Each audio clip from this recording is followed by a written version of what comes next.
Okay, this is the video for the installation of a primary fuel filter water separator on a 2.5 ton G-742 truck.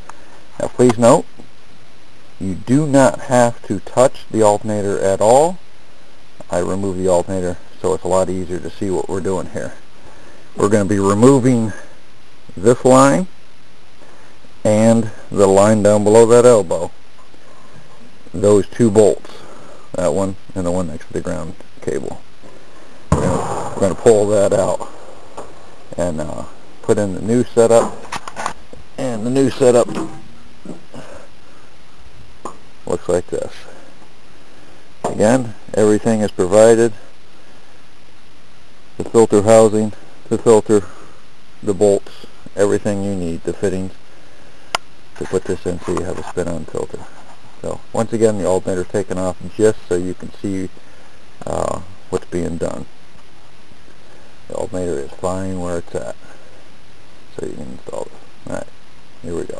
First we're going to remove that line and the line down below.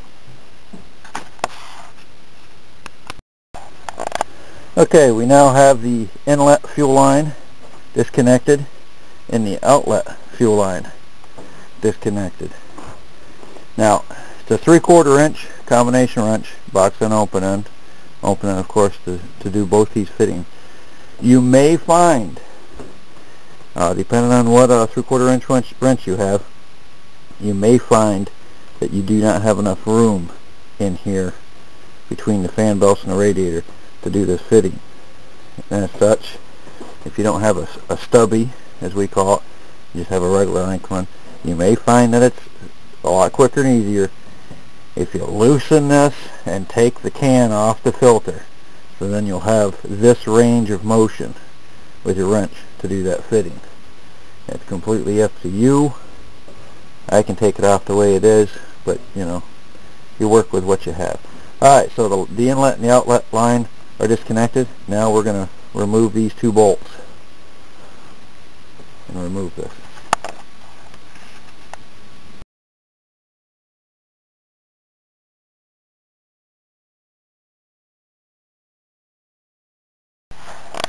Okay, the two mounting bolts are loosened. Now again, you may find, if you don't have an air ratchet or whatnot, you may find that it's easier to take that can out of the way so you can get the nuts on the bottom of this.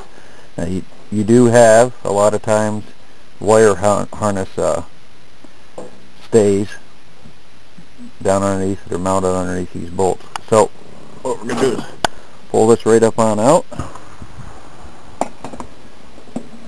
I'm going to lay that there. We want that bolt. This is your negative ground strap. There. We're done with that. We can throw that away. You take your new spin-on adapter, put the bolt down in there.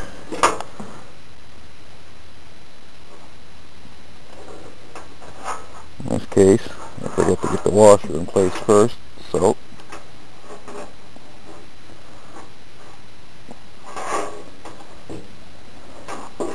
I just keep it rolling. Turn that back out of there. And make sure you get that washer down below that other mounting bolt. Put that there.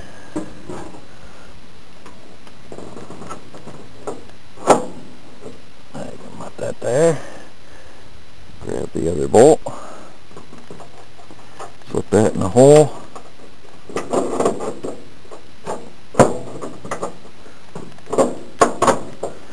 Put her down through.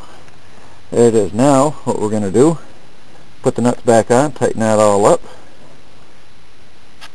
and leave it at that for the time being, and we'll go to the next step. There you have it. Okay, here we are. We have it all mounted on. Now I did forget to mention, when you're taking these bolts out or when you're reinstalling them, if you don't have a second set of hands to help you, you may find it advantageous to have a pair of vice grips. These are 9/16, the both of them. Not easy to hold the wrench on the top while you're doing the nuts on the bottom. Just so you know that. So now we're going to reinstall the inlet line, reinstall the outlet line. And do that, and we're basically done. And there you have it. It's all bolted in place. Inlet and outlet line are reattached. So there you have it. Make sure these mounting bolts are tight, especially this one because it's your ground coming off your alternator. So it's all done. Take a little look from down here. This thing, you can throw that away. Put it out for scrap, whatever. Find somebody on eBay that wants to buy it. Here's your new spin-on filter. And this is how easy it is to change your filter from now on. I don't know if you can see that. There it is. Spin that thing on and off. So once you put it on, make sure your rein on the bottom's tight. Spin it on to proper torque to the base, and follow procedures for bleeding off the air. There are. You have a spin-on primary fuel filter / water separator using the bolt-on kit shown here. There you go. Oh, this is for a 2.5 ton G-742 truck. That's about it. Thank you.